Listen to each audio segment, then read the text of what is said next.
Deus Todo-Poderoso, Senhor implacável, juiz, punitivo, justiça retributiva. Andou bem, bala. Andou mal, palmada. E quando andava bem e não ganhava bala, aconteceu alguma coisa ruim, não, porque isso é para purgar os pecados, para não sei o que.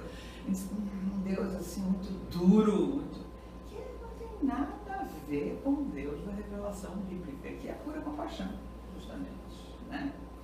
Então, o amor de Deus é essencialmente compassivo, e eu acho que isso foi bastante deformado ao longo dos tempos, e a gente tem a obrigação de agora restaurar, recuperar, né? Esse coração compassivo, esse amor compassivo, né? Deus é amor, amor compassivo. E depois o conceito de compaixão. Compaixão ficou reduzido a peninha, eu tenho compaixão, dó, né? É uma coisa muito estreita, porque a compaixão. Compaixão não é peninha, não é dó, né? Compaixão é muito mais do que isso, né? Muito mais largo, muito mais ardente, né? Isso são definições edulcoradas e humilhantes, eu acho, que não fazem jus à grandeza do conceito. Então, compaixão, a etimologia da palavra está dizendo padecer é estar com até o sofrimento, sofrer com, padecer solidariamente e em comunhão. Então, tem a ver com justiça, né?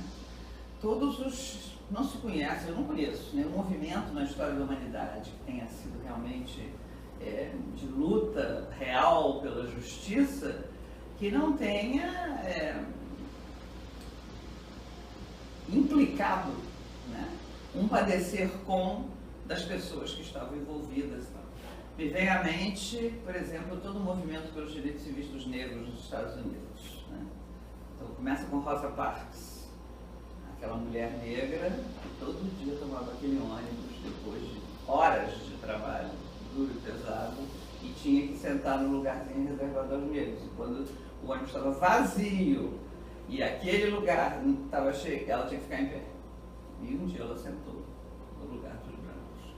E o motorista mandou ela levantar. Ela disse: não vou levantar. Como não vai levantar? Porque eu estou cansada de ceder.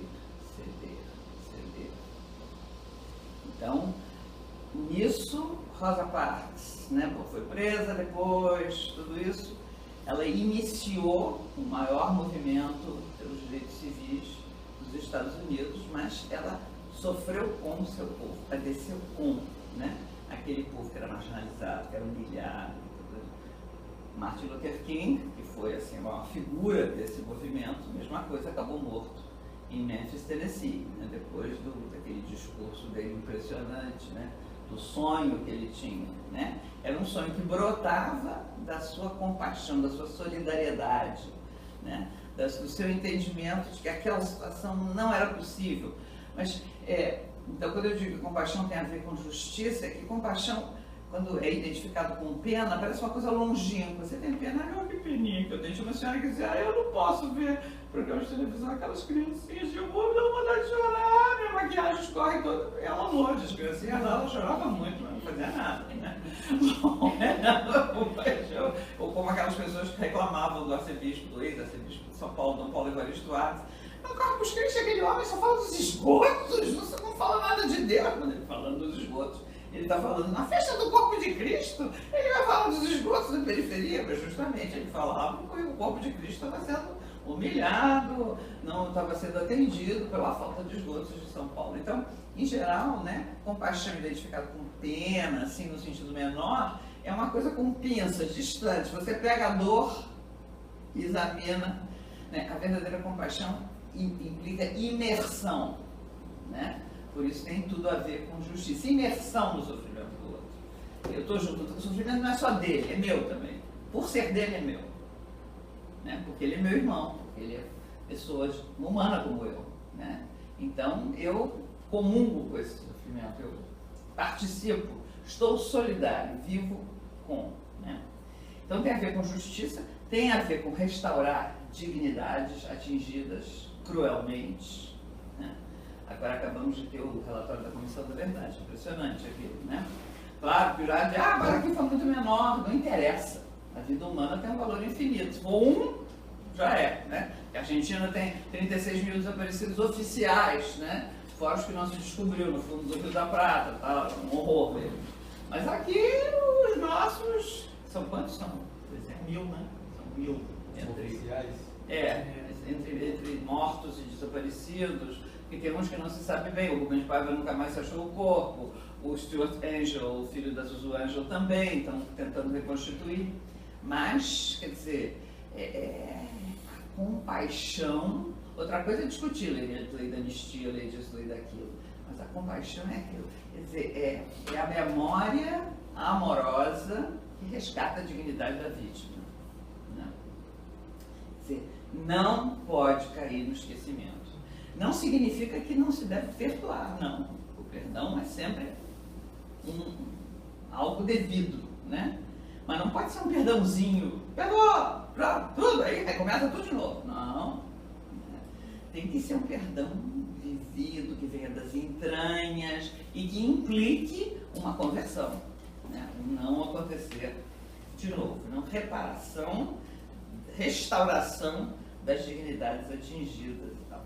Então, compaixão é o que caracteriza o ser humano diante dos seus irmãos em humanidade, que estão desumanizados pela pobreza, pela violência, pela opressão. Então, se diante de uma pessoa que está sofrendo, eu não tenho esse sentimento de identificação, né, minha humanidade está em baixa, precisa dar um upgrade nela, precisa dar umas vitaminas para ela.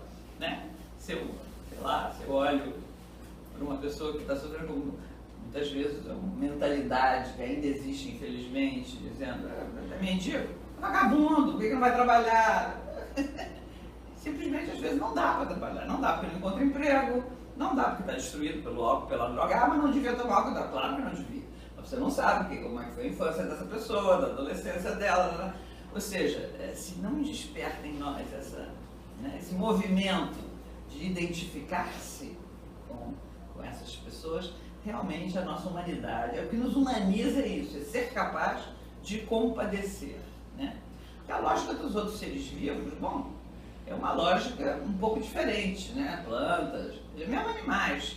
Hoje em dia há estudos que dizem que o elefante, por exemplo, ritualiza a morte da companheira. E outro dia me mandaram por internet uma coisa muito linda, um passarinho, né? Que a passarinha morreu e o passarinho cantava com tristeza, com dor. Mas realmente isso é característica do ser humano, né? Ter esse coração de carne, como diz o profeta Ezequiel, né? Capaz de sentir, ser atingido pela dor, não só apenas nossa, mas a dor do outro, né? É o que enche de desejo de comungar com a dor do outro e fazer a sua. Por que Martin Luther King tinha que se apoquentar organizando os direitos civis dos negros dos Estados Unidos? Ele podia lá ficar com um pastor, bom, arrumava lá o quintal dele e fazia o básico e não ia entrar nessa história, nessa coisa toda, né? O que o moveu foi a compaixão, né? Assim como o que moveu, sei lá, eu fiquei bem impressionada com essa coisa do ebola, né? Tem vários missionários que morreram. E um que veio dos Estados Unidos, se tratou e foi curar, quer voltar. Quer dizer, o cara já está em paz com a história, já deu sua contribuição para o ebola, ficou contaminado, voltou, curou. Não, ele quer voltar para lá. Ele não consegue ficar longe disso. Albert Schweitzer, outro aqui da nossa tradição de vocês, da tradição que é a nossa, porque é um homem extraordinário, médico, organista, um homem brilhante, alsaciano. O que ele tinha que ir lá para a República dos Camarões? Né? Compaixão. Não fica em paz enquanto não está perto do outro que sofre do aliviar a dor do outro, né? Então, diante das vítimas inocentes da injustiça, nesse ambiente de globalização e pluralismo que é o nosso hoje, é o que nos caracteriza como seres humanos, a capacidade de compaixão que a gente pode ter. Porque só essa compaixão é capaz de integrar toda a humanidade, né? Os vencedores e os vencidos, oficiais, né?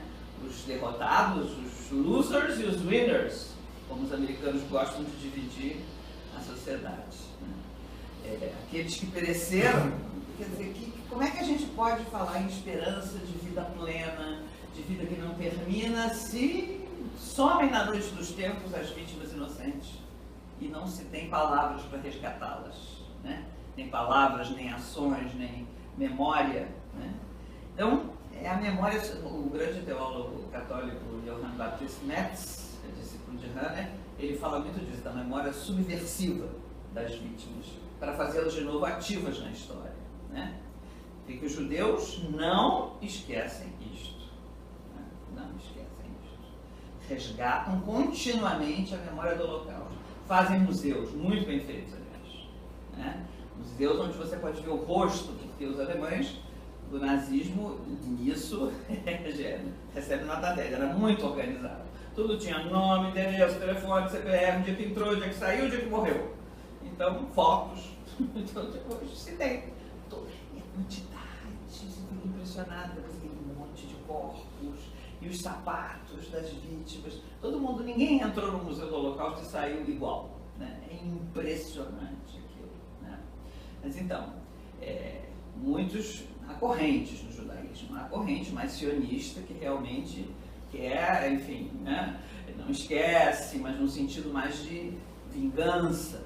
Mas há uma corrente expressiva que é pelo perdão, né? Mas o perdão que não é esquecimento, justamente, para não repetir, né?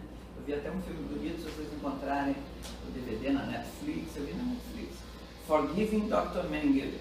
Olha que Forgive Dr. Mengele é dose, né? Porque o Dr. Mengele, entre os monstros, era um pouco o pior, né? Experiência com criança, com gêmeo, um horror, né? Mas, enfim, há uma senhora que era gêmea de outra, que foi vítima dele, que está viva, a irmã morreu, mas ela está viva e ela falando da importância que ela acha do perdão, porque senão o ódio envenena por dentro, não nos deixa viver. Mas é um perdão que compadece e não deixa esquecer. Então, a compaixão é essa capacidade de partilhar o sofrimento do outro. O mais terrível na dor, no sofrimento, não é tanto o que se sofre, mas a solidão em que se fica, né? Quer dizer, o depoimento de muitos que foram presos, torturados na ditadura militar, eles falavam isso, a solidão que eles sentiam na prisão. A própria presidente, a Dilma Rousseff, deu esse depoimento. Ela ficava sozinha, às vezes, na cela, porque uma das torturas era o isolamento, né? Não sabia de nada que estava acontecendo, não sabia o que ia ser da vida dela. Então ela disse, foi ali que eu aprendi a esperar, uma coisa importante, né? Então, a solidão da dor humana, né? Por isso que se diz, sofrer passa. Ter sofrido não passa, né? Aquilo marcou, aquilo realmente... E sentir-se sozinho, né, nessa dor é talvez o pior elemento. Então, justamente a compaixão é não deixar o outro sozinho, né? Compadecer, estar com ele, com ela. Então, por isso que alguns teólogos contemporâneos trabalham muito essa categoria da memória passionis, a memória da paixão, como categoria base de uma teologia pública. Só se pode fazer teologia pública. É muito bom trabalhar sobre fé e ciência, ciência que avança e como a teologia vê isso, é excelente, mas não se pode deixar de lado a memória passionis, a memória da paixão, né, das paixões injustas, das paixões gratuitas, das mortes inúteis, como vai dizer Levinas, um grande filósofo judeu, né? Não se pode deixar de lado isso para que a teologia avance e ocupe o espaço público.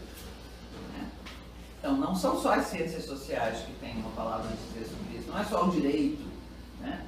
Com a reflexão jurídica sobre os direitos humanos, na teologia tem, sim, uma palavra a dizer.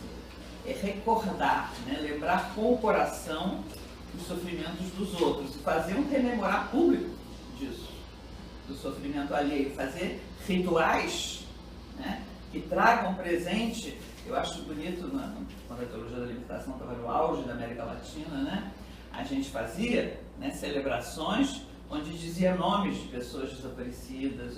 Em geral havia latino-americanos de vários países, todos em ditadura militar, todos com seu saldo macabro de vítimas, né? E se dizia Victor Jara, presente, né? Stuart Angel, presente, né? Esse presente queria dizer, está aqui, né? Está aqui. E nós recordamos ele ou ela, ele não está ausente, nós participamos disso, né?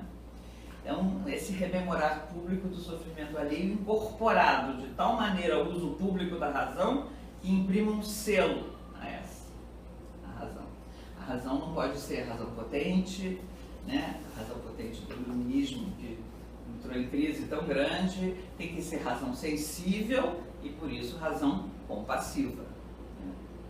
Então, a compaixão parte da universalidade dessa experiência do sofrimento, assim como o ser humano é o único dotado de razão, é o único ser de transcendência, assim também ele se torna irmão de todos os outros seres humanos pela universalidade da experiência do sofrimento, que está presente desde o nascimento, né? O nascimento já traz consigo, o nascimento que é a coisa mais bela, o parto, tudo isso, mas ele traz consigo esse elemento da dor, né? É Pascal nesse sentido, passa tanto assim que Jesus, antes da paixão, né, no Evangelho de João, fala isso, né? Vocês vão chorar, vão se lamentar, mas depois essa dor vai se transformar em alegria. É assim como a mulher, quando vai dar à luz, ela se entristece porque sabe que chegou a sua hora, que vai ser doloroso, quem é mulher e já teve filho sabe que é verdade, né? Quem é homem participou também sabe, né? E todo mundo nasceu assim, homem ou mulher, né? Mas, quer dizer, e ele diz uma coisa tão verdadeira, né? Mas depois ela nem lembra mais pela alegria de ter dado um filho ao mundo. Isso é verdade, verdadeira. Eu acho que se a gente lembrasse, não teria mais filho, teria um. Encerrou o assunto. E a gente tem 2, tem 3, tem 4, tem gente que tem 7 filhos, hoje menos, mas por outras razões. Não por causa da dor do parto, né? Porque a dor foi condição para que houvesse vida, né? Então, a compaixão reconhece isso, essa universalidade que irmana a humanidade com essa experiência do sofrimento e, por isso, sente a necessidade de uma nova teologia política que contribua para que a igreja seja cada vez mais uma igreja compassiva, né?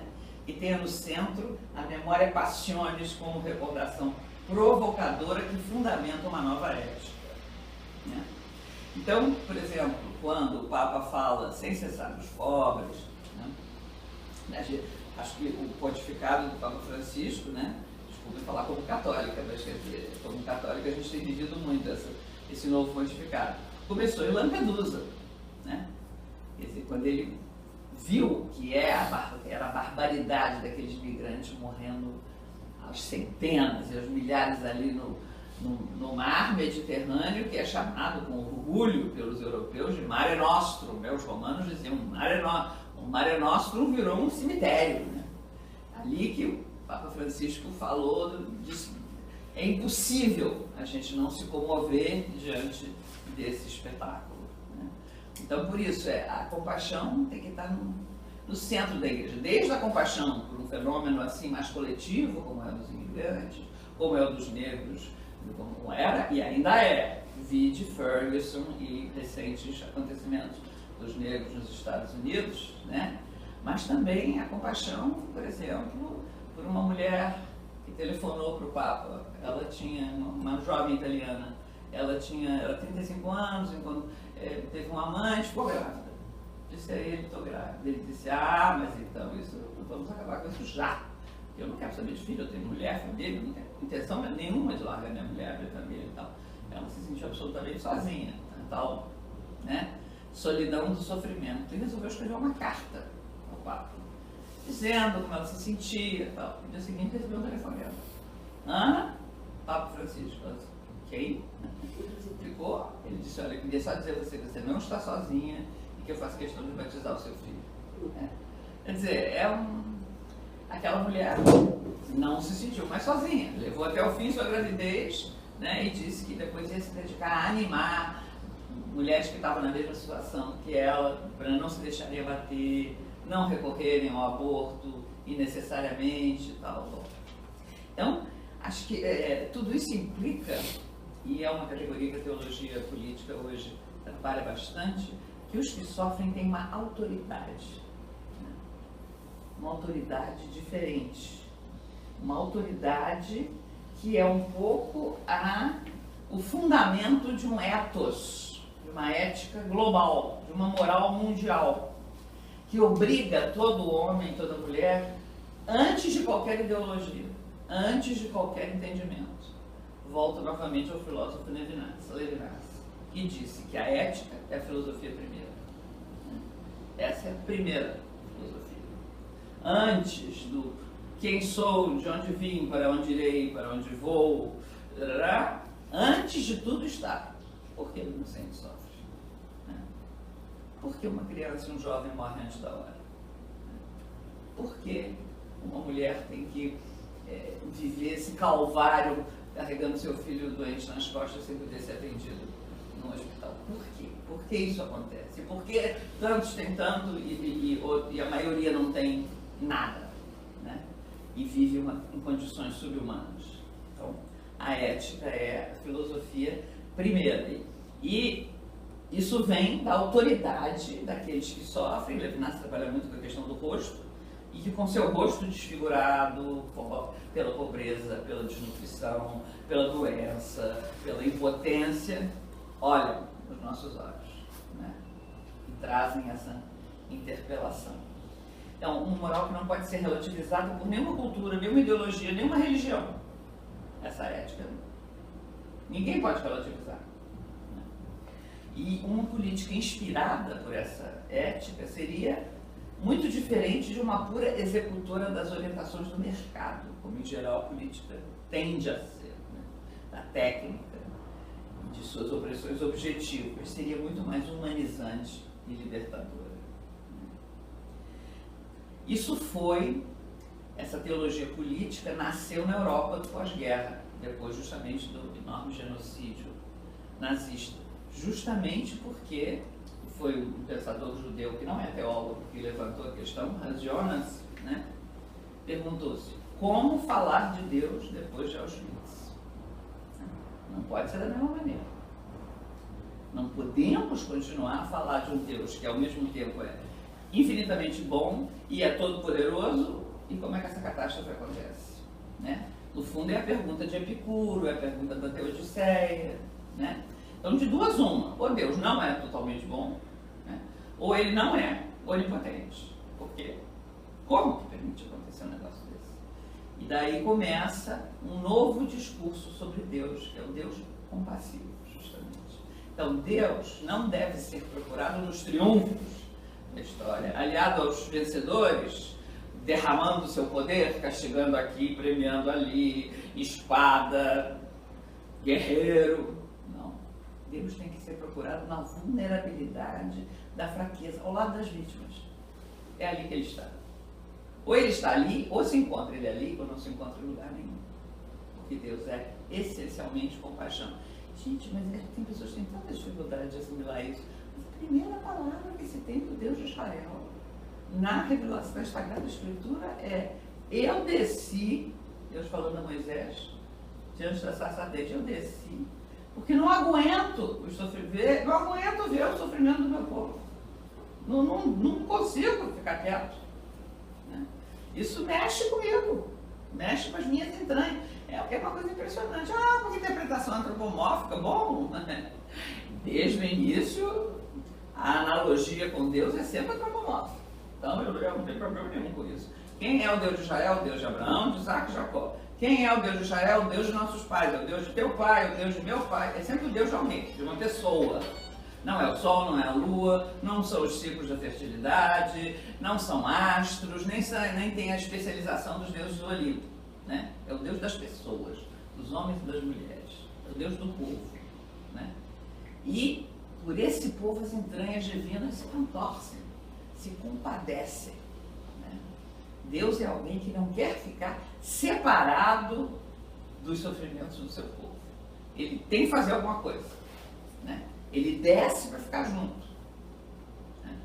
E justamente para nós cristãos, né, o apogeu da revelação, que é a encarnação do Filho de Deus, é isso. É um descer direto e reto, né? Descer mesmo para assumir a vulnerabilidade da carne, né? Ou seja, Deus se faz passível. Ele que nada pode atingir, ele que é puro espírito, ele que não está sujeito à dor e à morte, se sujeita a isso voluntariamente. Por quê? Por causa da compaixão. Né? Então, gente, é muito mais que a peninha, o dozinho e a senhora que borra a maquiagem quando é muito mais, é uma atitude de vida, né? A compaixão é uma atitude de vida. Então, essa teologia política que nasceu, né, na Europa depois da Segunda Guerra, encontrou vias de concretização não só na Europa, mas também em todos os continentes, aqui entre nós. Então, os padres operários dos anos 50 na Europa, na França, na Bélgica, muitos padres viram que não tinha sentido eles ficarem celebrando uma missa por dia numa paróquia onde viam 3 pessoas, né, porque estavam... Então foram para a fábrica, né? E se enfiaram lá no meio, fazendo trabalho operário, para o qual nunca tinham sido preparados, descendo em minas profundas de carvão, e ali, não dando catequese, mas vivendo com, né? Sofrendo com as condições de vida dos operários. Não só padres fizeram isso, leigas, que não eram agnósticas na época, como Simone Weil e outras, né? Certamente, muitos protestantes fizeram a mesma coisa, ou seja, sentiram a vontade de ir ao lugar social onde estavam as vítimas do progresso. Aqui na América Latina também, né? Então, a teologia da libertação, todo esse movimento foi onde católicos e protestantes estavam juntos, né? E muitos que não eram nem católicos nem protestantes, até marxistas e tudo, né?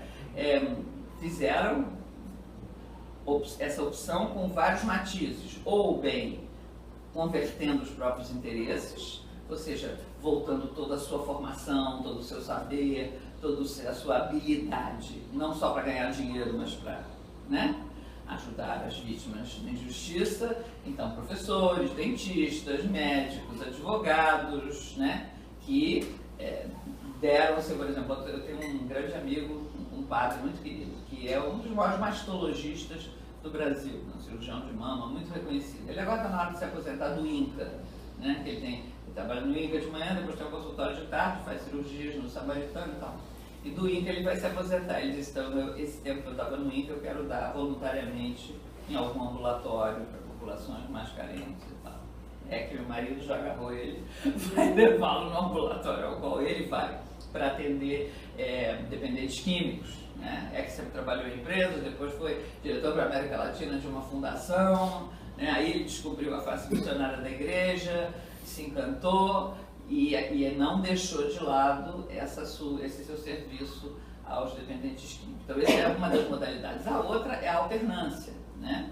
Existem muitas pessoas que trabalham como profissionais durante a semana e tal, e o fim de semana, né, vão servir uma comunidade carente. Ou passam meses aqui, meses lá. O Clodovis Boff fazia muito isso. Passava um semestre na PUC, outro semestre no Acre, né? E existem pessoas que se sentem chamadas a fazer o corte, queimar as pontes atrás de si, que se chama dinâmica da encarnação, né? De cortar os laços com o passado, deixar tudo e viver mesmo no meio dos papos. Aí nós temos vários exemplos, a irmã Dorothy Stang, por exemplo, que era americana. As freiras americanas vivem bem, viu? Eu conheço.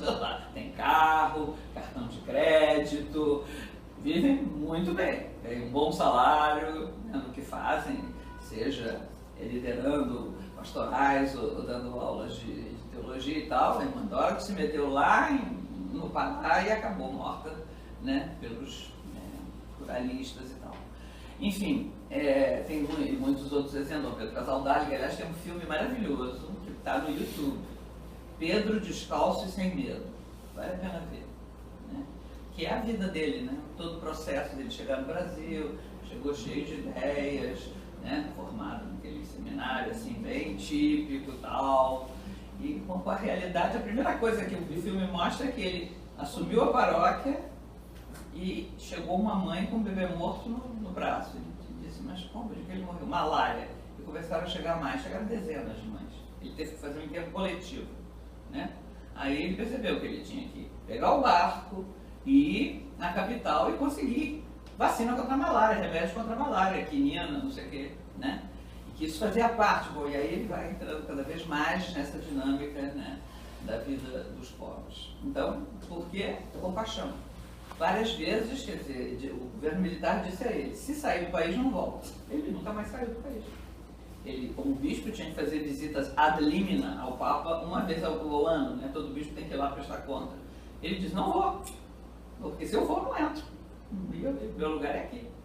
Nunca mais saiu daqui perseguido pelo regime militar, acuado daqui e dali.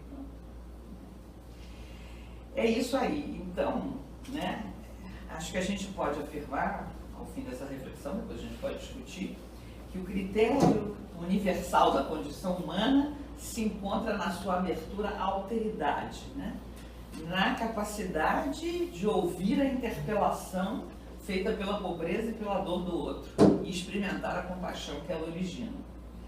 Todo esse movimento não é apenas ético, mas é místico também, ou melhor, é místico porque é ético e vice-versa, uma vez que na revelação judaico-cristã, na revelação bíblica, ambas as coisas não se dissociam, né? Só encontrando aí essa fonte de inspiração primeira e ineludível é que a teologia pode não ser infiel à sua identidade, à sua missão.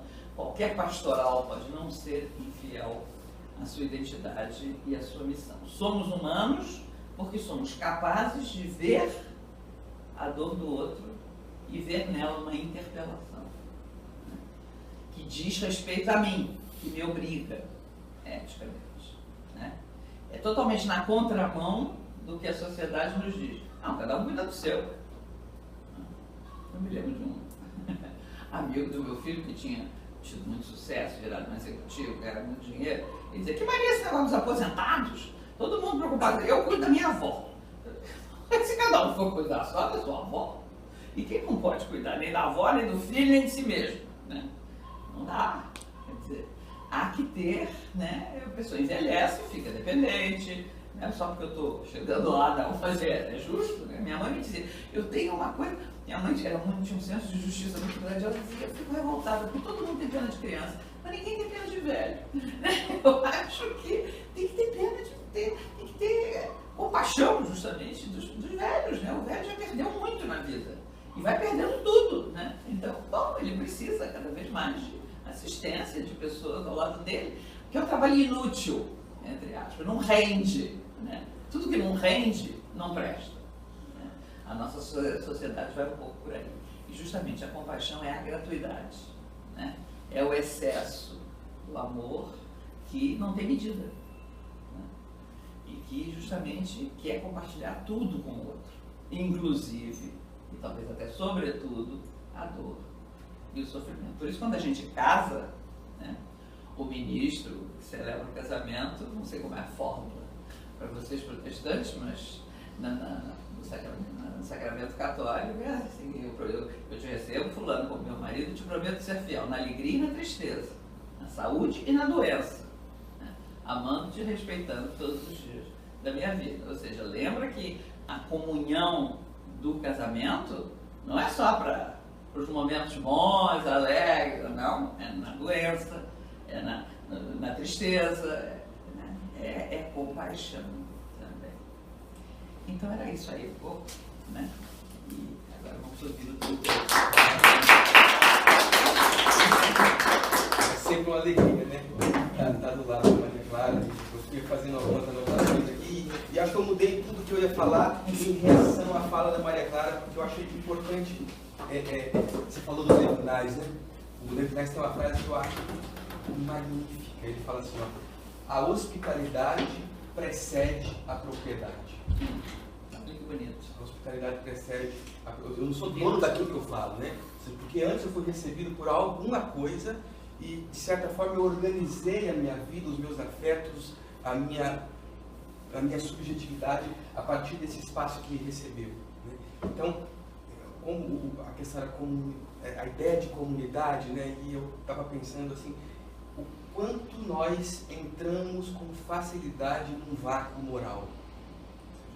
Num vácuo moral que nos coloca diante de uma ausência de critérios. Você falou assim, o critério da existência é a autoridade. Por quê? Um cínico, né? um cético, podia fazer essa pergunta quase com galhofa, né? Por que é a autoridade? Por que é que tem que ser? Por que eu não posso superar isso com mais tranquilidade e chegar como os céticos, os cínicos antigos, chegar num processo de ataraxia, de tranquilidade, de despreocupação com a realidade da vida? E por que o critério da minha existência tem que ser autoridade? Aí eu escrevi um negócio quando você estava falando aqui. Acho que o conteúdo da nossa ideia de Deus é que organiza os nossos afetos. É o conteúdo da ideia de Deus que organiza os nossos afetos. Por exemplo, se você lê, e acho que é importante a reflexão teológica nesse momento. Se você lê, por exemplo, um livro de ética de um autor que não tem preocupações religiosas, por exemplo, como Edgar Morin. Por que nós somos movidos por esse patos de sensibilidade que você explorou aqui, por exemplo, que está presente em Luther King, está presente em Tolstói, está presente em Robert Schweitzer, né? Por quê? O que levou a essas existências se colocarem dessa forma diante da vida, né? O Ricardo vai responder simplesmente porque nós somos mamíferos. Um determinismo biológico nos leva a ter uma possibilidade, mas não é só.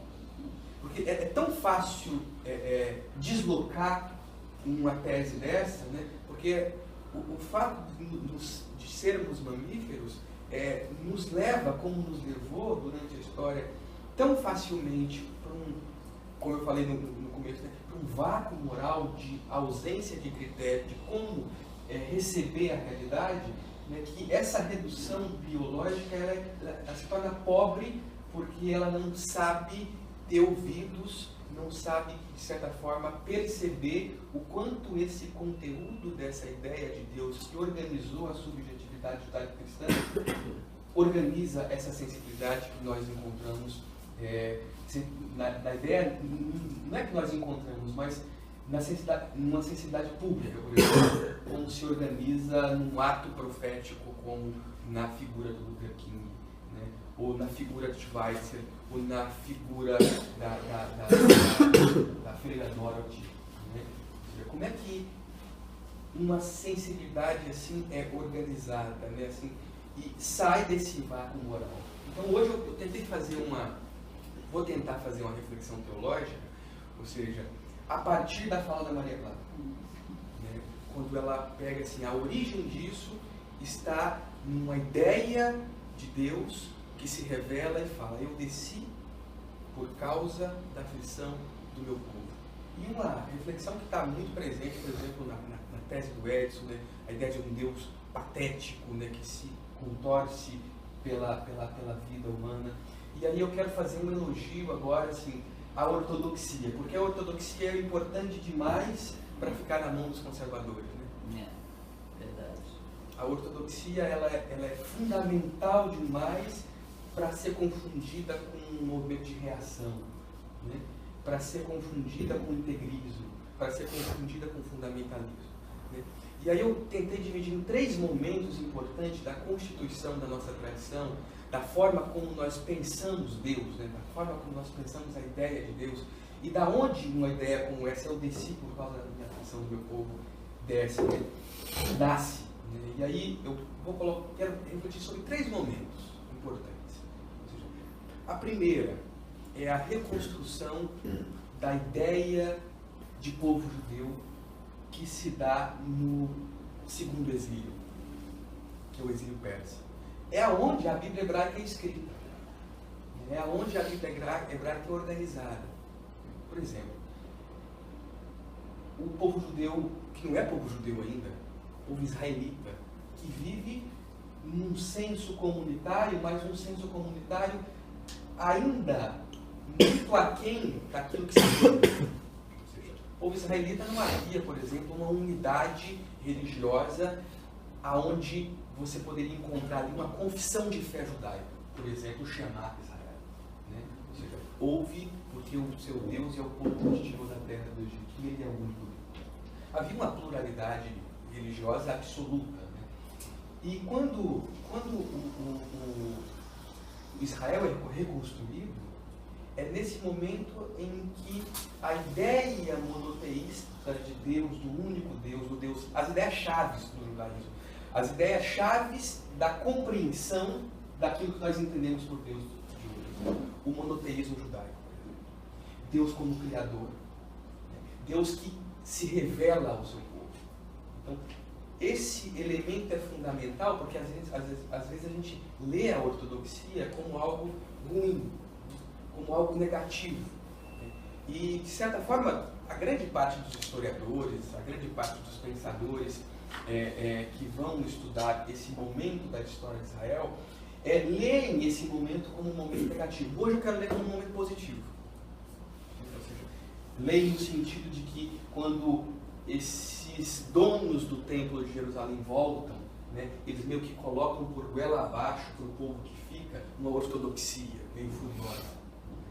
Mas, de certa forma, o que acontece ali é uma reconstrução do povo de Israel a partir de uma ideia de Deus, de uma sensibilidade divina. E é nesse sentido que nós temos a invenção do povo judeu como a invenção de um princípio comunitário. Ou seja, ser judeu não é ser israelita. Ser judeu é participar de uma mesma cosmovisão que tem na sua raiz o patos divino que quis, de certa forma, criar um critério moral, dar um critério moral, oferecer um critério moral. Então, nesse sentido, esse momento em que o povo de Jerusalém, o povo de Israel está organizando as suas tradições, começa um processo de genealogia. Quem é Deus? Deus não pode ser, de certa forma, confundido com divindades que não têm uma estrutura moral e uma personalidade moral da forma como nós concebemos Deus. Ou seja, então existe uma inteligência religiosa que se esforça para conceber uma ideia de Deus e oferecer critérios de discernimento da vida. Ou seja, critérios que estão para além dos limites da nossa pobre subjetividade. Ou seja, então há um elemento de transcendência que nos orienta e que organiza a nossa subjetividade e que nos dá critério moral, nos liberta desse vácuo moral e nos ensina, de certa forma, conteúdos teológicos a partir de onde nós vamos organizar a nossa vida. Então, assim, esse primeiro momento eu acho que é fundamental, ou seja, a ideia de Deus, para lembrar o livro mais fundamental do livro, né? O Deus que vem à ideia, né? Que tipo de Deus que vem à ideia e o que isso, de certa forma, em que medida isso transforma, ou seja, a subjetividade humana, ou seja, o quanto a ideia de Deus judaico-cristã, ou seja, muito mais do que uma violência monoteísta, né, como querem, de certa forma, todos os modernos, né? Todos os modernos acham que o monoteísmo é muito mais uma violência do que algo que pode ser constitutivo da vida. Né? Então, muito mais do que a violência, a ideia de Deus judaico-cristã fortalece a nossa subjetividade, eu acho. Então, esse monoteísmo, essa ideia de Deus, e essa ideia de Deus que possui esses conteúdos como o fundamental deles, que é o conteúdo da paixão, né, organiza os nossos afetos. Porque eu acho que naturalmente, quando eu falo naturalmente, eu falo assim, a partir de um reducionismo biológico, né, naturalmente os nossos afetos são despedaçados. Nós não sabemos, né, ou seja, nós não sabemos como amar. Nós não sabemos como nos portar diante da realidade, porque existe um despedaçamento que é quase que ontológico da subjetividade. Né? Então, nesse sentido, uma ordem afetiva, um milagre. Isso a psicanálise mostrou mais do que qualquer outra escola, né? Ou seja, ordenar os nossos afetos e quando eles se tornam minimamente ordenados, você está diante de um milagre. Por isso que você gasta milhares de reais e de dólares com análise, tentando organizar os seus afetos, os nossos afetos, e não conseguimos. Então, e nesse sentido, a religião judaico-cristã nos dá um elemento de critério de organização dos afetos que, de certa forma, nos torna e nos coloca diante do mundo de uma forma diferente do que, por exemplo, uma postura diante do mundo de um filósofo. A postura diante do mundo de um historiador meio apático com a realidade. A postura diante do mundo de um médico. Tem todas, de certa forma, tem todas as suas qualidades, mas existe um conteúdo moral, um conteúdo religioso, da forma como você olha o mundo, que só a ideia que nós temos de Deus pode mudar. Então você tem uma plataforma sendo organizada, que é a Bíblia hebraica, e é, por exemplo, qual é o ponto fundamental da Bíblia hebraica? Fale sempre no ouvido dos seus filhos quem é o seu Deus. Comece a organizar a subjetividade da criança. O moderno vê isso como violência. Né? Não, deixa de escolherem depois. O moderno vê isso como violência. Não sabe nada, vai escolher o quê? E essa ideia, né? Ou seja, perdão. A sensibilidade moderna, ela é sempre reativa a esse elemento chamado heterônomo, né? E a ideia de heterônomo é sempre uma percepção que reage com uma ideia de que o autônomo é positivo. Então, assim, talvez, sem querer exagerar nisso, né? Esse sentido aqui, o autônomo não é positivo. Porque o autônomo vive e sobrevive dentro de um vácuo moral. Um completo vácuo moral. E aí, nesse sentido, por exemplo, é só ler assim, o desenvolvimento das ideias que estão presentes em toda a obra do Bauman, né? Ou seja, esse vácuo moral que ele faz a genealogia e faz uma genealogia desse vácuo moral de forma a demonstrar que o máximo que a nossa autonomia pode nos levar, ou seja, é ou a uma ataraxia completa, de olhar para o mundo e, de certa forma, não se colocar essas preocupações fundamentais que organizaram a subjetividade de um Tolstói, de uma Etty Wilson, de um Albert Schweitzer, né? Dessas pessoas que tiveram como principal pergunta da vida como viver. E eu acho que é uma pergunta que só a religião pode responder. No fundo é isso, né? Como a gente deve viver? Como a gente deve como deve ser a nossa reação ao mundo? E essa reação ao mundo que você evidenciou, dentro da ideia de compaixão, ela tem o seu núcleo, o seu fundamento genealógico na ideia de Deus da vida. Então, sem essa ideia, você não tem como organizar uma subjetividade fortalecida ao ponto de resistir esse mundo que é impedaço, essa natureza que é desorganizada por si mesma. Ou seja, então, como é que você resiste a isso?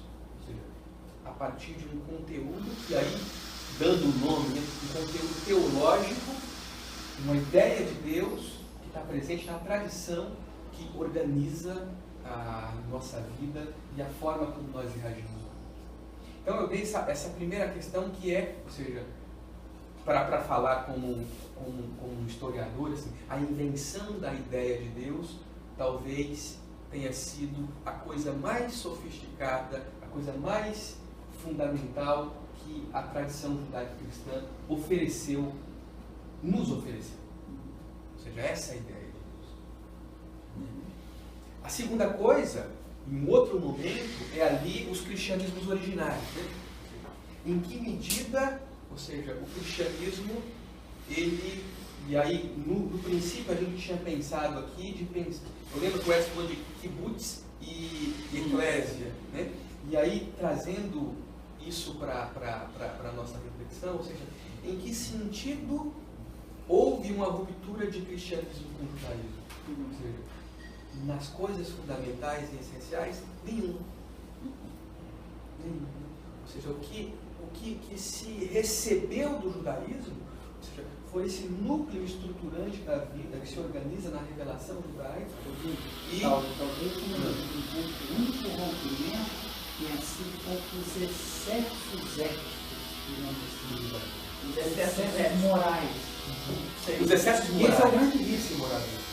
O grande risco é esse. Os excessos morais do judaísmo. E aí, nesse cristianismo rompe. Nesse sentido, a fala do Edson foi muito boa, que me trouxe uma coisa.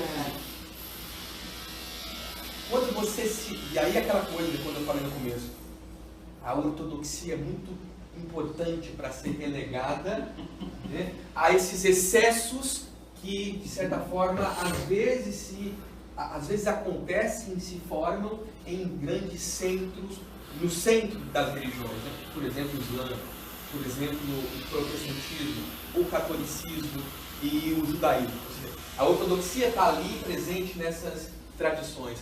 E nesse sentido, quanto à ruptura, ela, de certa forma, salva a ortodoxia. Nesse sentido, você pode ver o Evangelho, uma reflexão da palavra, uma reflexão do Evangelho de Mateus, por exemplo, quando Maria fica grávida, José descobre, não é meu, né? E tem aquela coisa fundamental. O que acontece, o que é ser justo naquele contexto judaico? O que é fazer justiça naquele contexto judaico? Se você for na letra, é apedrejar a mulher. Mas o Evangelho repudiar, mas o Evangelho é muito claro, assim, mas José, sendo justo, fazendo a justiça, né, deixou Maria secretamente. Ele pensou em repudiá-lo secretamente. Ele subverte o conceito de justiça, é fazer, mas ele aí a ideia de subversão não é perversão, né? Ele subverte, mas ele subverte amparado numa ideia. Então você tem uma ruptura, mas você preserva elementos centrais que é fundamental para organizar e responder a como convive. O que fazer? Então, os limites da subjetividade, vamos colocar, os nossos limites da subjetividade, né? Usando como metáfora os limites da subjetividade, se dá a partir de algo que vem a ele e o organiza. Ele é justo, mas ele não é justo na medida excessiva que está, de certa forma, naquilo que as religiões às vezes se transformam, mas ele resgata elementos fundamentais da tradição para se organizar. Eu estou pensando aqui porque você usou uma linguagem psicanalítica e a minha leitura fenomenológica assim, reformulou alguns das palavras que você usou. Mas essa coisa que aconteceu do israelita antes de se tornar judaico, né, da construção teológica, e da construção da ideia de Deus, a partir dali ela deixa de ser uma construção. E aí ela se torna, de fato, porque a partir daquele momento, ela se torna um atravessamento da ideia do corpo. Você já nasce embutido naquela construção. Você não tem que trabalhar em cima daquilo, porque aquilo já se torna um ponto de vista seu. E, no sentido de que os seus afetos são, dali em diante, revistos, como se houvesse uma outra lente sobre tudo aquilo que acontece à sua volta. E aí, nesse sentido, me parece que dentro de toda a religião, dentro da ortodoxia e até nesse comportamento de José, eu vejo que quando essa ideia de Deus se torna já um afeto que altera a sua maneira de ver a vida, porque é isso que acontece, é inevitável essa releitura da moral e da ética. Então, o que a gente vê, e que eu acho que o rompimento do cristianismo é isso, porque essa ideia de Deus já está, e ela se torna viva com Jesus, né? Porque é uma ideia que se materializa ali e transforma de novo, porque você constrói uma outra coisa, uma outra relação com Deus que sempre foi genética, né? O Deus de Abraão, o Deus de Isaac, o Deus dos nossos pais, o vínculo é muito íntimo e a intimidade é muito maior com Jesus. Então, você não pode desassociar mais Deus da pessoa, Deus do humano, porque Deus é humano. É uma coisa assim muito forte, é forte demais para... Uma coisa importante, para resgatar o que você falou, assim, que é o elemento central do judaísmo, né? Deus tem personalidade. E porque ele tem personalidade, ele pode se tornar um Deus pessoal, né? Essa ideia central do judaísmo, né? Fazendo um link com essa ideia central do judaísmo, ou seja, relacionando, por exemplo, com o paganismo, né? Eu gosto muito de uma reflexão que o José faz, que o paganismo é triste, porque ele não tem, de certa forma, um elemento que o transcenda e que o direcione para algum lugar. Os critérios que saem de qualquer postura são discernimentos da natureza mesmo, e é quase que um caos. Então, quando você tem uma ideia, ou seja, de uma lei que te organiza, ou seja, essa é a grande contribuição do judaísmo, né? E esse elemento transcendente que está presente na nossa vida em todos os momentos. Essa transcendência, a transcendência que interpela e dirige na natureza. Uma lei moral, né? Uma reação patética à realidade. Então esse é o elemento. E para fechar, assim, para mim o terceiro momento importante foi na organização daquilo que se chamou de uma ortodoxia do cristianismo. Quando, por exemplo, metade da tradição cristã oriental vinculada à Alexandria era uma gnose cristã, praticamente, né? Na ideia de você ler os grandes gnósticos, né? Ou seja, a salvação se dá pelo conhecimento e por uma ascese do indivíduo a um elemento transcendente de um Deus longínquo. E, de certa forma, essa ascese você não recebe de nenhuma tradição. Essa ideia de Deus você não precisa receber de uma revelação, está em você. E aí esse orgulho, o Eric Burden, que em toda a sua obra, fala assim, a modernidade é agnóstica. Por que a modernidade é agnóstica? A modernidade é agnóstica porque ela acha que existe uma possibilidade de autossalvação, de autodireção, de autoconhecimento. E é por isso que o Dostoiévski, tudo está lá, né? Tudo está lá, muito significante. Um homem um autoconhecimento real é o passo para o desespero. O autoconhecimento, se conhecer e não se desesperar, é porque você está mentindo. Então, um homem que se conhece não pode se respeitar, para usar isso. Então, assim, esse autoconhecimento, ou seja, essa autossalvação, nos leva para aquilo que é real. E o que é real é o caos do abismo. Então, nesse sentido, a ideia do judaísmo, ou seja, é uma ideia de que existe algo que está para além de nós que pode nos salvar. E a questão de um judeu olhando para a natureza e de um cético, de um cínico olhando para a natureza. Vou dar um exemplo. Um cético e um cínico olham para a natureza, tenta desvendar os mistérios da natureza e se tranquiliza num processo de ataraxia. Um judeu, Paulo, olha para a natureza que está em dores de partos e só vai ter solução se tiver salvação. Que é uma postura que nos leva a nos perguntar, ou seja, nos faz essa pergunta, né? Como viver diante disso? E aí, fazendo esse terceiro momento, né? Ou seja, essa ortodoxia que renega a gnose e reabilita a ideia judaica de Deus. se nós rompermos aqui com essa ideia fundamental do judaísmo, com essa ortodoxia do judaísmo, ou seja, o cristianismo se dissolve. Então, nesse sentido, que é o que eu quis fazer a partir da fala da Maria Clara, né? Ou seja, o quanto é fundamental para pensar uma reflexão teológica, né? Essa genealogia de uma ortodoxia que nos constitui. E aí, nesse sentido, o judaísmo, catolicismo, protestantismo, as faces, né, que essa ideia tomou e que nos constitui e muitas vezes, não, todas as vezes, né, nos liberta, né, desse vácuo moral e organiza, mal ou bem, os nossos atletas. Talvez seja, né, o único espaço, talvez o fundamental espaço que nos oferece essa possibilidade de organização dos afetos e para que experimentemos isso que você chamou de compaixão. Eu acho que é isso que eu queria fazer, e aí a gente abre para conversar.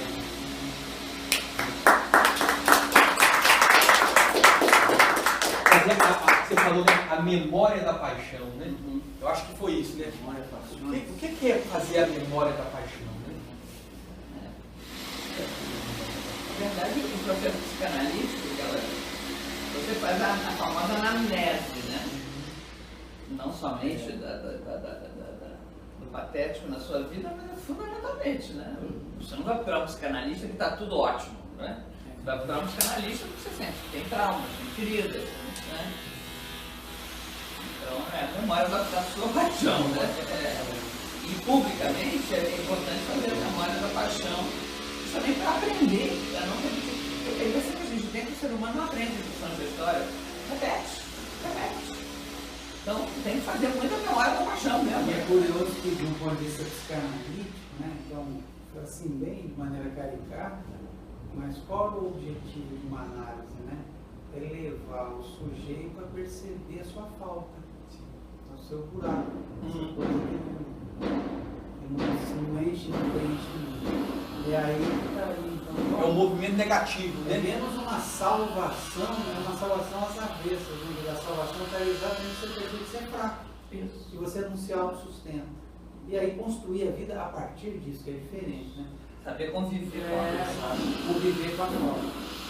Então talvez a psicanálise seja bem herdeira mesmo do judaísmo. A maioria dos psicanalistas E o Jung seja herdeiro da tradição gnóstica.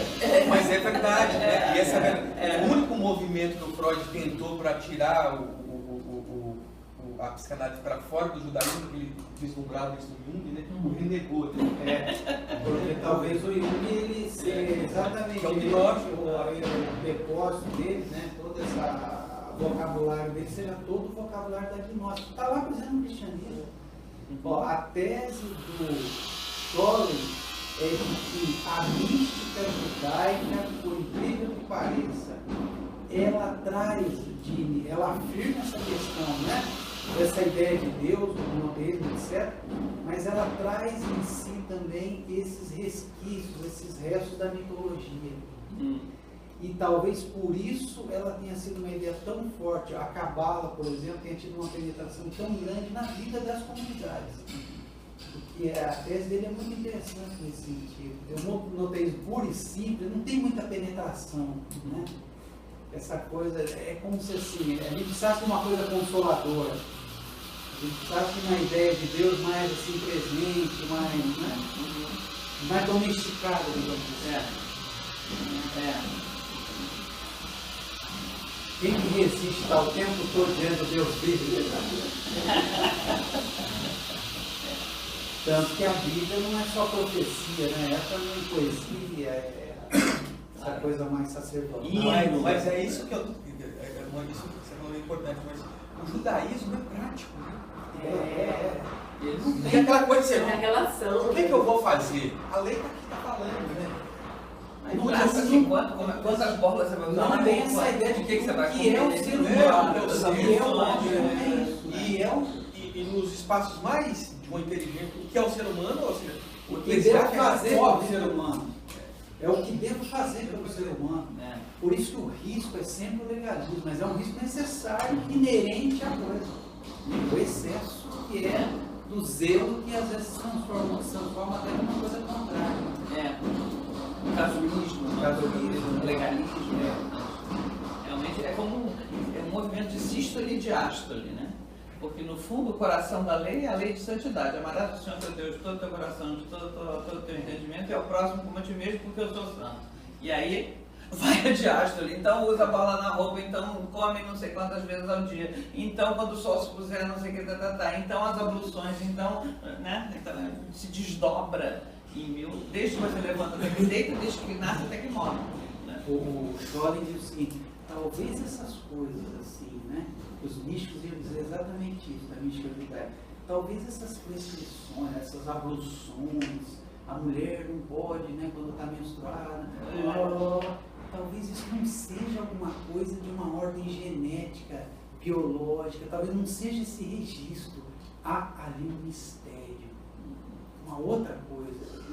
Né? Porque a gente querendo justificar de uma maneira racional, não comer carne de porco é bom, isso aí tem um sentido, talvez haja ali um mistério, talvez haja ali uma outra coisa que nós não saibamos. Então é interessante. Isso é. Não, lógico. Né? Eu respeito muito, como diz a ortodoxia na mão dos conservadores, eu respeito muito os judeus ortodoxos que levam ali ao pé da letra aquilo. Eu respeito muito. Acho que os conservadores honestos devem ser respeitados. Né? E a ortodoxia honesta é de uma riqueza infinita. A grande inteligência judaica, né? Tem, de certa forma, diálogos profundos para o resto, né? O que é uma reflexão sobre o homem, sobre a natureza e sobre a vida, senão desdobramentos da ortodoxia judaica no pensamento do resto. Né? O Luther King e o Schweitzer, né? Senão isso. Né? Então esse diálogo com a ortodoxia, né, que é fundamental. No catolicismo, essas coisas nasceram juntas, depois se separaram.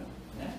Então, no Concílio Vaticano II é que voltou a redescobrir a fonte, justamente, quer dizer, que não proclamar, eu sou cristão, então eu vou à missa, recebo o sacramento, e estou quites, estou igreja. Não, um pouquinho mais que isso.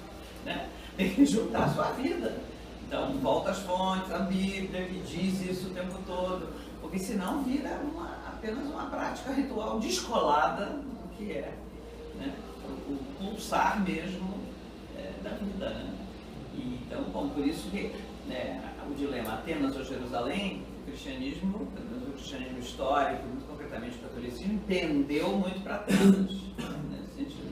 Então eu acho que o Vaticano II trouxe de volta a Jerusalém, né? De volta a antropologia judaica, a mística hebraica, tudo isso, o realismo. Se a gente lê os escritos do Papa Bento XVI, é grego, né? A minha querida Simone Weil também, ela confessa, aliás. E o pensamento dela é grego, embora ela seja judia. A contemplação é grega, mas o coração é judaico. Mas o coração é judaico, né? E essa ligação da igreja com a sinagoga, eu acho que é imperdível. Né? É ruim quando perde, porque o cristianismo se afasta da fonte. Né? Bom, alguma questão aí? Eu teria duas percepções assim, mais marcantes, de tudo de bom que eu vi aqui. Achei muito interessante quando a professora Maria Clara disse que essa moça grávida recebe um telefonema e dali em diante ela se vê acolhida, né? E passa a acolher. E eu acho que isso vai assim, de encontro com uma compaixão infindável e contagiante, né? Isso. A partir do momento que você vive a compaixão, experimentada como sujeito da compaixão, você agora passa a ser o operante da compaixão. Acho isso muito marcante. Quem escreve sobre o amor sempre fala isso, né? Buscar Gliga, fala isso, buscar, fala amor infindável e contínuo. Acho que você isso falou isso isso mesmo. é legal, né? Porque aí eu acho que a atividade pastoral, né? Talvez é uma das atividades mais fundamentais do cristianismo, né? Quão difícil é dizer para os outros o que os outros têm que fazer. Né? Naturalmente, você não quer dizer, né? Você não quer, de certa forma, pensar aquela questão, se encarnar naquela questão e oferecer uma resposta plausível de acordo com a tradição que organiza o que é próprio do judaísmo cristão. Né? Assim, no moderno, assim, o psicanalista não dá conselho, né? Ninguém fala nada.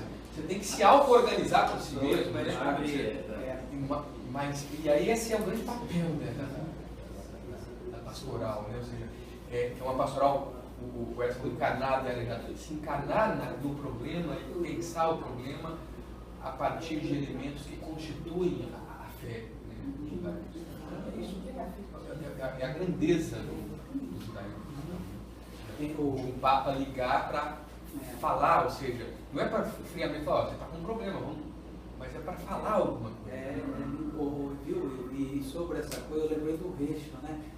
E é que é exatamente isso o trabalho pastoral. Vai trabalhar, vai fazer, seja compassivo, faça um gesto. Parece legalista, né?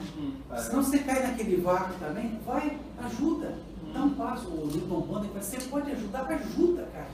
Mesmo que a sua ajuda esteja errada, equivocada, que é bem a perspectiva de ajudar. Porque é o seguinte, porque se dependesse do nosso humor, se Deus dependesse do nosso humor, hoje eu estou sentindo compaixão, então você compassivo. Então o Recho fala assim, vai ser compassivo. E quem sabe um dia a sua compaixão de tão mecânica, ela passa a ser natural. Você já faz aquilo naturalmente. Exercita, né? Exercita. Exatamente. E o professor Dino também consegue tirar, pelo menos de mim, eu sou pai, meus filhos, minha esposa, essa dificuldade que a gente tem de falar para o filho quem é Deus. Né? Eu acho que essa questão da tradição, né? Parece que a modernidade, não, ele vai criar o conceito dele. Me parece que não há essa autonomia diante do vácuo. Né? O Santo falou, ele não vai ter que escolher. E a gente vê que Timóteo ele é fruto disso, um pastor bom judeu, né? Me parece, um jovem pastor. É para você, oriundo de vó e mãe. Até para poder rejeitar dele, não é isso que eu quero. Eu tive uma experiência muito positiva, assim, positiva não, para ver o quanto é ruim isso, né? Conversar com jovens europeus.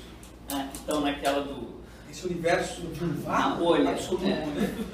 E aí, 18, 19 anos, ideia do que é Deus, né? Assim, a ideia de Deus que constitui a tradição judaico-cristã, não tem ideia. Então, assim, não tem ideia e não tem força suficiente para transgredir, né? Porque não organizam a subjetividade em reação àquilo que foi se constituindo com ele. Então, se torna uma pessoa minimamente frágil, eu acho. Frágil. Por não saber, quando fala em matéria de religião, né? Ou seja, quando fala em matéria de religião, é matéria de sentido da vida, né? Não é só religião, é matéria de sentido da vida, o que fazer. Você tem uma fluidez tão grande que não é aquela reação de um jovem, por exemplo, que quer transgredir a igreja, quer transgredir os dogmas, né? A força que você tem de se fazer para responder aquela questão. Então você fica numa fluidez meio morna, né? De uma pessoa que não sabe direito essas questões. E aí eu lembrei lá, eu acho que eu sempre cito essa entrevista, a entrevista da Nisquiero lá, que levou a alma moral do teatro. Da Clarice. Né? Que ela falou assim, por que você levou o judaísmo para o teatro? Porque o judaísmo é fundamental para a minha vida, eu amo. Né? E por que você critica o judaísmo? Eu critico o judaísmo porque eu amo. Eu transgrido o judaísmo porque eu amo. Porque senão vai virar um negócio tão fossilizado, né? E aí ela responde assim, e eu penso no judaísmo porque se eu não pensar a parte do judaísmo sou eu que morro. Me dissolvo. E aí é isso que eu queria dizer como a ideia de Deus que organiza os nossos afetos e fortalece a nossa subjetividade. Eu acho Fala a partir daqui. Interessante isso, Jamie, porque foi exatamente o que eu estava pensando. Existe essa ideia de Deus que organiza os nossos afetos, mas ela não é estática, ela não é uma coisa coisa fechada. Não, Porque os nossos afetos reorganizam essa ideia também. Né? As nossas vivências e a nossa experiência precisam atravessar essa ideia de Deus, porque, na verdade, era isso que acontecia com os israelitas. O que se conhecia de Deus? O que se vivia dele? Né? Deus estava no dia a dia, é no pão que se faz, que se amassa, é na comida que se troca, é na conversa que se tem, é no caminhar, é no andar pelo deserto. Né? Mas tem essa coisa da vida, que o que acontece, que tem dois caminhos aí, né? Você tem a ideia de Deus que constitui os nossos afetos e ela se torna estática. Então, os nossos afetos são sempre revidos a partir de uma ideia que já é anterior. E existe isso, né? E a gente vê que acaba morrendo um pouco porque a ideia se torna maior do que a vida, né? E quando a vida é abraçada nessa ideia e elas duas se transformam, né, cooperativamente e na compaixão também, existe essa coisa de você estar sempre aberto para o outro, porque você está sempre em transformação. Você não pode se abrir para o outro se você não se permite transformar. Então, essa coisa de ensinar para o filho, eu sempre falo isso. Eu, hoje em dia, posso viver a teologia e viver a religião e estudar porque eu fui criada numa casa muito religiosa, né? Meu avô era pastor, meus dois avós eram, quer dizer, meus dois bisavós eram pastores batistas, o meu avô era pastor batista, minha família é totalmente tradicional, tem coisas que até hoje eu não tenho como conversar com eles porque se torna uma briga, na verdade, porque a paixão é tão grande dos dois lados. Mas hoje em dia eu só posso ter essa leitura porque eu tive essa criação. E eu questiono aquilo, lógico que eu questiono aquilo, mas eu entendo e eu respeito, porque é muito amor, sabe? Existe sim um amor muito original e muito cru ali. E aquilo você pode reler, fazer sua leitura, sua cita. Ou você tem a matriz para fazer. Quem não tem nada. Exatamente. Mas essa transgressão, às vezes, na verdade, vem com tanta riqueza, com tanta criatividade. Claro, isso, por exemplo.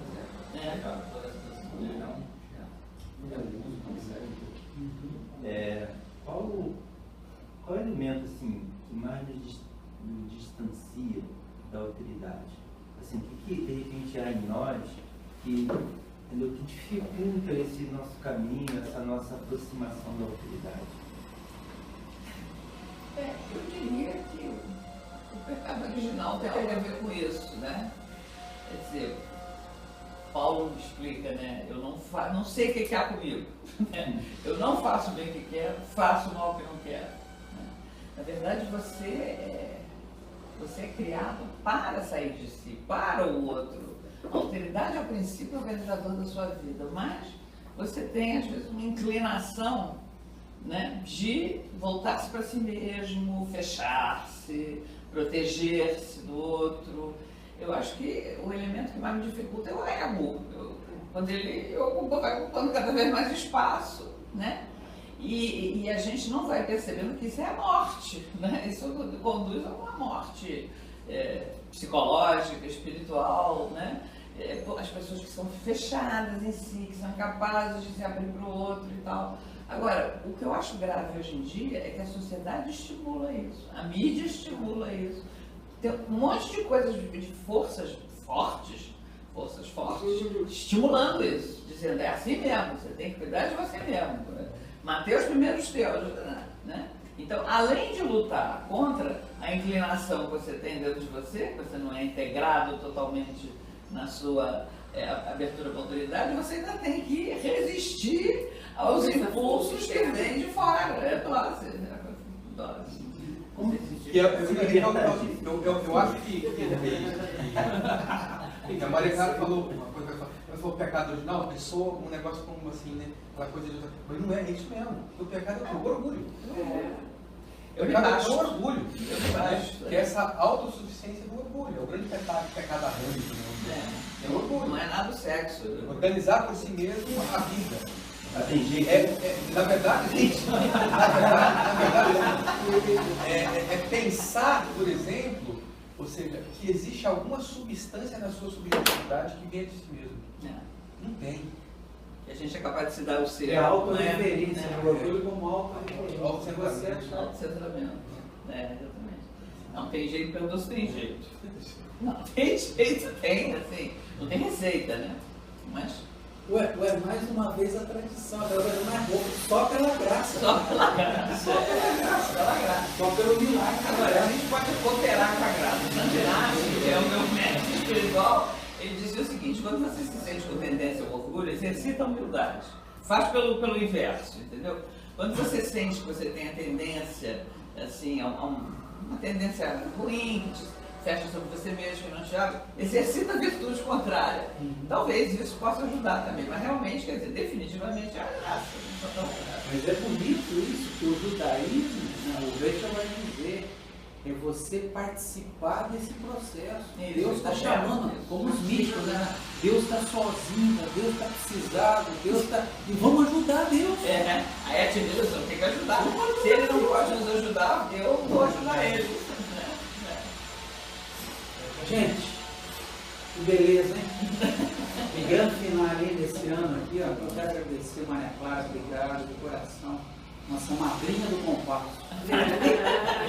E granfinagem, né? Grampina. Obrigado. A professora Maria Clara é uma teóloga internacional. Ela está indo agora para os Estados Unidos, começo do ano, dar uma série de conferências lá em Boston, né? É até um negócio interessante. Boston criou um negócio chamado Duffy Lectures. É uma série de lectures, né, de conferências. Cada ano eles vão convidar um teólogo de alguma outra parte do mundo, para os estudantes poderem ouvir teologia de outros lugares. Né? Quem que vai lá agora? E eu vou lá para falar teologia latino-americana e tal. Né? Maravilha, né? Coisa legal. Nós fala como Levinas, né? A propriedade precede, né? Nós somos tudo filhos Nós somos tudo filhos da Maria Clara. Você é muito filho acadêmico, já tem até netos. Né? Exatamente. Obrigado também ao Jimmy pela presença. Jimmy é um incentivador do nosso trabalho, tem a alma aqui também do compasso, tá firme o tempo todo, e maravilha, né? A gente tá... O Edson, o time e alguns outros formam assim aqueles alunos que não deram trabalho à professora, deram só alegria.